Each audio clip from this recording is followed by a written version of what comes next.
Meus queridos irmãos e minhas irmãs, hoje, na liturgia que nós celebramos, nós vemos São Paulo a catequizar aquele povo dos Efésios com a doutrina correta, que até hoje nós somos catequizados e aprendemos a mesma doutrina que Paulo ensinou. O bonito da fé cristã católica apostólica romana é porque nos 2000 anos de história não existe uma fé que diz e depois desdiz. Não existe contradição na fé cristã. A nossa fé, ela é única.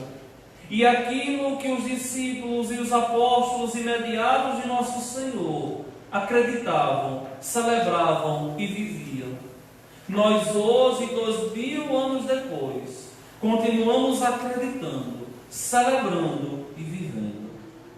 Não era uma fé de Paulo e não é outra a nossa fé. A fé hoje que nós vivemos é a mesma fé que Paulo viveu e propagou e anunciou. Aqui no texto da carta aos Efésios, nós vemos Paulo prisioneiro no corpo, mas livre no espírito. Aqueles homens prenderam Paulo para que ele não anunciasse o Evangelho, para que ele não saísse como arauto a anunciar a boa nova. Mas mesmo ele prisioneiro no corpo, era totalmente livre o seu espírito. E nós sabemos que a verdadeira prisão do cristão não é uma prisão de uma pena social, mas é uma prisão das amarras do pecado. O que torna o homem preso, o que torna o homem verdadeiramente escravo é o pecado. Fora isso, o homem vive totalmente na liberdade de estar em Deus. O que me encanta nesses apóstolos, nesses discípulos, nesses homens de primeira hora, era aquele espírito forte que nada com que eles traíssem a fé. Um espírito totalmente forte, e uma liberdade que só Deus nos dá. E eles viviam essa fé, sem traírem a crença que receberam de Deus. E Paulo, na prisão, sendo condenado por anunciar o Evangelho, Paulo continua exortando os cristãos a serem firmes. E Paulo começa: vos exorto a caminhardes de acordo com a vocação que recebestes. Aqui nós temos que entender que vocação não é só a vocação sacerdotal, mas a primeira vocação que nós somos chamados é a vocação à vida. Deus nos chamou à vida nele, não a vida distante dele. E é aqui que muitos se perdem. Depois, a vocação da maturidade é que nós temos que viver com dignidade. Quem tem vocação para ser padre, seja um bom sacerdote. Quem tem vocação para ser pai, seja um bom pai. Quem tem vocação para ser uma boa mãe, seja verdadeiramente uma boa mãe. Tanto o sacerdote tem um rebanho a zelar, a conduzir. Tanto um pai e uma mãe também tem um pequeno rebanho a zelar e a conduzir. É uma pena tão grande que muitos sacerdotes disso se esquecem. É uma pena tão grande que muitos pais de família não tratam a família como uma igreja doméstica e querem viver à toa, sem conduzir, sem orientar os filhos. Então, a primeira razão que nós temos para ser feliz consiste em descobrirmos e vivermos com dignidade o plano de Deus para cada um de nós.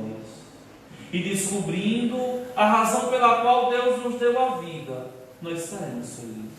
Não pense você que vai ser feliz se você trilhar um caminho diferente daquele caminho que o Senhor te colocou, que o Senhor te deu, que o Senhor te chamou. A felicidade da vida consiste em se descobrir como Deus nos fez, em descobrir todas as nossas potencialidades, todos os nossos dons, todos os nossos talentos, e assim nos colocarmos à disposição para que o reino de Deus possa ir acontecer. É uma pena tão grande que muitas pessoas vivem como que meio que embriagadas no mundo e querem viver a vida à revelia do projeto e do sonho de Deus. Ninguém é feliz se não se encontrar nessa vida, se não se descobrir nessa vida, se de verdade não aprender a ser feliz na condição que Deus deu, nas escolhas que a vida nos permitiu fazer, com sabedoria e, acima de tudo, com dignidade, na vivência daquilo que fomos chamados a viver. Só que Paulo não fala só e unicamente de vocação, mas em meio à comunidade, Paulo chama a atenção para que verdadeiramente aqueles homens formassem uma família. Eu acho estupenda esse texto aqui. Eu acho estupenda essa passagem das Sagradas Escrituras.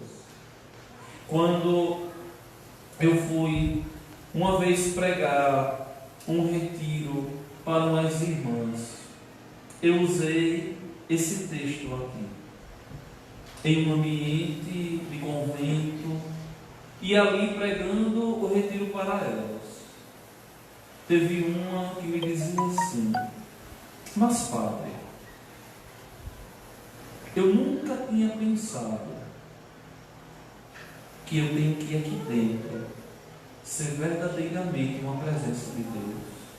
Quantas vezes eu amanheci mal-humorado, mas agora, a partir de hoje, eu vou buscar viver a minha vocação com a capacidade de suportar o outro e de ver o outro como alguém que Deus me deu para crescer na santidade. Isso não é novidade, minha gente. Isso é uma coisa muito óbvia. Só que o pecado, o fechamento para a graça de Deus, nos faz muitas vezes querermos ser fora aquilo que nós não conseguimos ser aqui, dentro da nossa casa, dentro do nosso trabalho, na nossa própria comunidade. E é justamente o aqui que nos faz crescer na amizade com Deus. E olha a exortação de Paulo: com toda a humildade e mansidão, suportai-vos uns aos outros com paciência no amor. Suportar, Senhor. Suportar aquele outro que nos custa tanto. E como nós sabemos como custa. Como nós sabemos como o outro nos custa. Como tem pessoas que muitas vezes ficam como que entaladas na nossa garganta.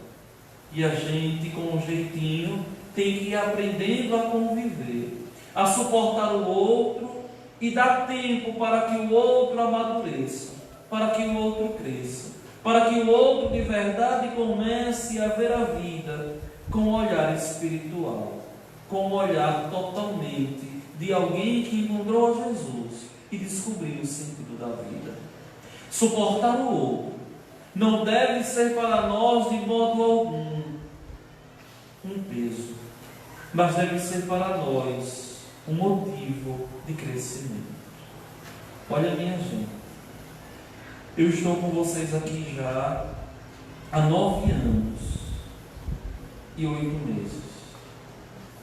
Mas quantas vezes eu tive que me recomeçar e aprender a suportar a tantas pessoas, a suportar, a entender cada um dos seus jeitos, suportar e entender cada um dos seus jeitos. Até hoje, tem dia que na paróquia as coisas começam a explodir logo cedo.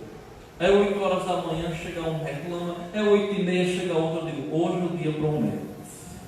Eu já vou medindo a temperatura do dia. Hoje o dia vai ser quente, porque eu já comecei a esquentar logo cedo. Mas é preciso sim, enquanto igreja, tomarmos consciência que se Deus, nosso Senhor, nos congregou, é porque é aqui, é agora, com paciência, com humildade, nos suportando uns aos outros, que nós vamos moldando o nosso coração para crescermos na fé. É a mesma coisa de uma pedra no fundo de um rio.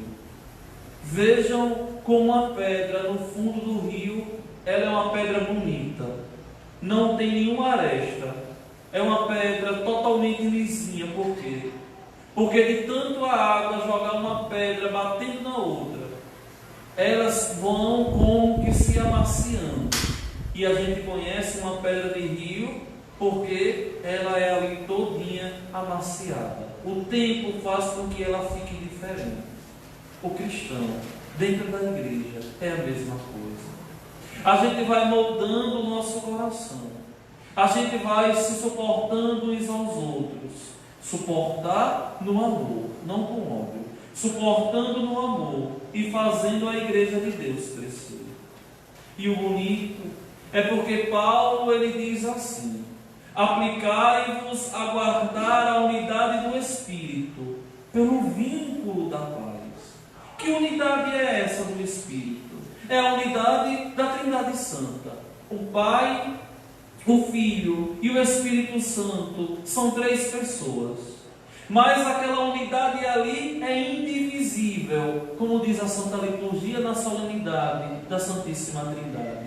É uma unidade que não se divide nunca. 3 pessoas, que é o único Deus, que é o modelo de toda a comunidade. Nesse vínculo do Espírito Santo que une o Pai e o Filho, que faz com que o Filho seja amado pelo Pai e que faz com que o Pai ame eternamente o Filho. É essa unidade que nós, enquanto igreja, somos chamados a viver. O povo no vínculo da paz com o Padre, o Padre no vínculo da paz com o povo e com o seu bispo, e o bispo no vínculo da paz com o Padre e no vínculo da paz com o Santo Padre e o Papa Francisco. Isso é igreja, onde cada um busca procurar e fazer o seu papel, vivendo a sua vocação cristã, para que um dia alcancemos os céus. Só que Paulo, ele ainda vai mais profundo, e Paulo nos diz assim: olha, há um só corpo e um só Espírito, como também é uma só esperança, a qual fostes chamados. Olha, meus irmãos, a razão pela qual eu estou aqui hoje, a razão pela qual você, enquanto cristão, está na igreja hoje, que nós somos chamados a nos suportarmos uns aos outros, é unicamente a esperança. Mas esperança em quê?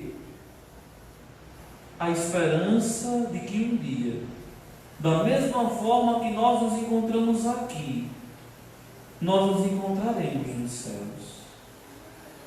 Eu achei tão bonito. Ontem, uma pessoa me mandava uma mensagem e dizia assim: mas padre, porque toda a homilia do Senhor, o Senhor fala de céu. Eu disse: mas Janus, se eu for pregar e não falar de céu, eu vou falar de quê? Se eu estou aqui, nessa igreja, é porque tenho uma obrigação, enquanto homem de Deus, de primeiro me salvar, e depois, me salvando, me identificando com Ele, salvar cada um de vocês. E para salvar cada um de vocês, muitas vezes, como pastor, como pai, vou precisar ser duro, chamar a atenção. Muitos vão ter que espernear, mas com o tempo vai perceber que o chamamento de atenção é para a nossa salvação.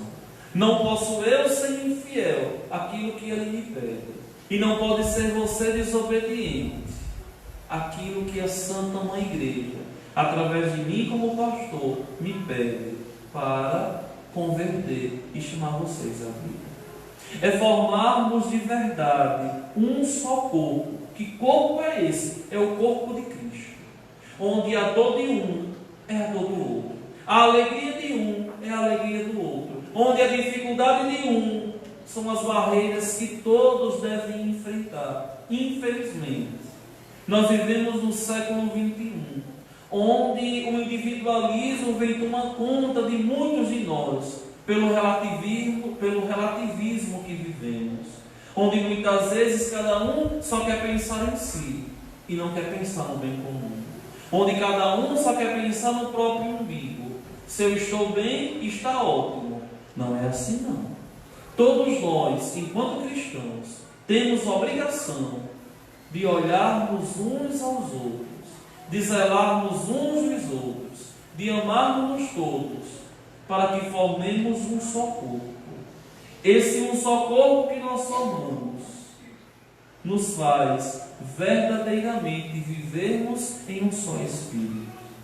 E que Espírito é esse? É o Espírito Santo de Deus, que nos faz enxergar a vida com um olhar espiritual, que nos faz suportar o outro, porque o outro tem muito a me ensinar para me levar para o céu, com a só esperança de que um dia todos nós alcancemos a salvação.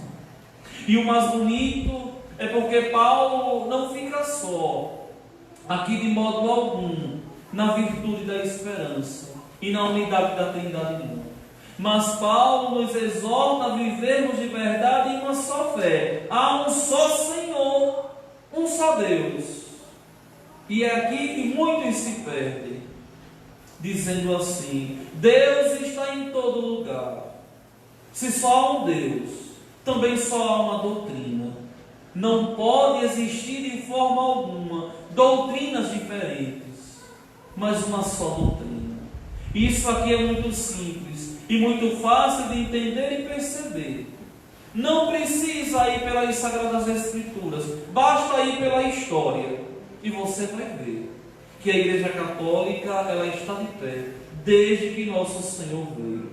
São 2020 anos que nós professamos a nossa fé, que não é a fé de alguém que se revoltou contra a igreja e fundou a sua igreja. Aquilo que começa errado, termina errado. O protestantismo começou de um erro, da revolta de um padre, de um frade Martinho Lutero, da revolta de um rei que queria se divorciar de sua esposa, e de tantos e tantos outros que queriam interpretar a sua fé da sua forma. Nós só seguimos um Senhor.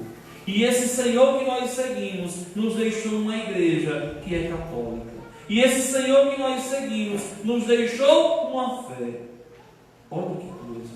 É por isso que quando acabamos a homilia, nós convidamos vocês a professar a fé. E o credo que nós rezamos, que sabemos decorado, ali contém todos os artigos da nossa fé. Não precisamos crer em mais nada do que está ali no credo, para que possamos chegar aos céus. Aquele símbolo ali, aquela profissão de fé, é a mesma de Paulo, de Pedro, é a mesma de Senhora Santana, de São Joaquim, de João Batista, de todos os discípulos imediatos do Senhor. Um só Senhor, uma só fé. Não existe de modo algum uma variedade de fé, não, meus irmãos. Isso é ludibriação, é enganação, é enrolação, é uma só fé. Foi assim que ele nos deixou. Mas o texto ainda diz mais: uma só fé, um só batismo. Não existe um rebatismo, não existe batismos. Eu conheço protestante que já é batizado em 4 igrejas. Foi batizado na igreja católica, passou para outra, foi batizado, depois passou para outra, foi batizado, depois passou para outra, foi batizado, e vai ser a vida toda assim. O batismo não é só e unicamente uma matrícula de igreja. Que doidice é essa? O batismo é de verdade um sacramento de filiação. Não é matrícula de igreja. Uma vez que você é batizado na Igreja Católica, é um só batismo. Olha o que o texto nos diz: um só Senhor, uma só fé, um só batismo, um só Deus e Pai de todos, que reina sobre todos, age no meio de todos e permanece em todos. Deus está aqui. Nós cremos nisso. Essa é a nossa fé. É por isso que o bonito de ser cristão é que o padre aqui não prega a sua ideologia. O bonito de ser cristão é porque aquilo que nós celebramos aqui no altar é a mesma coisa que os apóstolos celebravam. E desde que Ele nos mandou, desde que Ele nos pediu, fazer isso em memória de mim, a igreja todos os dias faz em memória dele. Só são 2 dias na igreja que não existe missa por ano. Só 2. É a sexta-feira da paixão e o sábado silencioso da vigília pascal. Só. Na sexta-feira é a celebração da paixão, não é missa. E no sábado, o dia todo, também não existe missa. Existe a da noite, que já é no domingo. Só 2 dias. Fora isso, todos os outros dias do ano, a igreja está fazendo aquilo que Ele pediu. Celebre em minha memória, celebre em meu nome, para que eu permaneça, para que eu esteja no meio de vocês.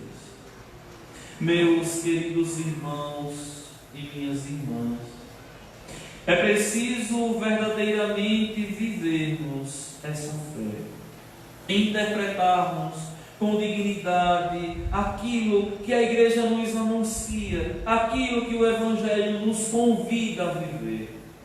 No texto santo do Evangelho hoje, nós vemos aqui nosso Senhor chamando a atenção daquele povo que quer conhecer do tempo, que quer conhecer do vento e que conhece verdadeiramente, mas conhece tão pouco de Deus. É como tem gente na igreja que é cristão, que quer saber tanto da vida dos outros e sabe tão pouco da vida em Deus. Tem tempo para olhar e dar conta da vida de todo mundo, mas não tem tempo de dar conta da vida de Deus em si. É preciso que nós cristãos aprendamos a enxergar a vida com um olhar espiritual. Quando o Padre te chama para um serviço na igreja, seja dócil. É o caminho que Deus está te dando para você ser santo. Ah, Padre, eu não tenho vocação para isso não. Deus vai dar a graça. Quando a igreja te convida para um determinado serviço, seja dócil. É dali que vai sair a sua salvação. É dali que você vai alcançar a salvação na esperança que nós carregamos. Não podemos querer viver a nossa vida rodando feito um peru no terreiro. Não. Nós temos que viver a nossa vida o tempo todo olhando para o céu. Estamos aqui, mas não somos aqui. Vivemos aqui por enquanto, mas vivemos desejando o tempo todo a nossa vida nos céus. Meus queridos irmãos e minhas irmãs, eu rogo ao Senhor, o bom Deus, que nos ajude a todos a crescermos na fé, a crescermos na nossa caminhada de fé, para que um dia todos nós possamos chegar nos céus, para que um dia todos nós possamos nos encontrar nos céus. Não desanime. Se precisar endireitar a vida, endireite. Se precisar recomeçar a vida, recomece. Mas nunca perca essa esperança de que temos um Deus que nos ama e que mesmo que nós não confiemos nele, Ele nunca desiste de nós, porque o seu amor é fiel e é eterno. Nós podemos até desistir de Deus, mas Ele de nós nunca desiste, porque Ele é verdade, meu Senhor. Vamos ficar de pé. e vamos todos juntos professar a nossa fé. Creio